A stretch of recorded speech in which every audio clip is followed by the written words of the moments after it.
Hi friends, ఇదిగో చూడండి. గల్లపేలిక వేసేటప్పుడు ఒక మంచి యూజ్ఫుల్ టిప్ నేను చెప్తా. గల్లపేలిక ఎప్పుడైనా వేసేటప్పుడు ఏం చేయాలంటే ఇదిగో ఇట్లా పాదం మట్టుకు కుట్టు వేసుకోవాలి. ఫస్ట్ ఇదిగో చూడండి, పాదం మట్టుకు ఇక్కడ ఎంత ఎంత డిస్టెన్స్తో కుట్టు వేస్తున్నామో చివరి వరకు ఈ గల్ల మొత్తము అదే విధంగా కుట్టు వేయాలన్నట్టు. నెక్స్ట్ వచ్చేసి ఇదిగో ఈ విధంగా మలుస్తారు కదా, ఇట్లా మలిచే విధానంలో కూడా ఇదిగో ఈ స్టార్టింగ్ పాయింట్ దగ్గర నేను ఇంత మలిచిన కదా, సేమ్ లాస్ట్ వరకు కూడా ఇంతే సైజులో, ఒక దగ్గర ఎక్కువ ఒక దగ్గర తక్కువ అస్సలు మలవద్దండి. గల్ల నీట్గా ఉండదు ఫినిషింగు.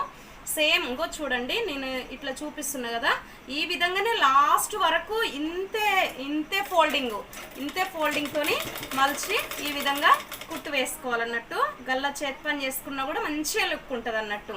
ఇంకో చూడండి, నేను చూపిస్తున్నా.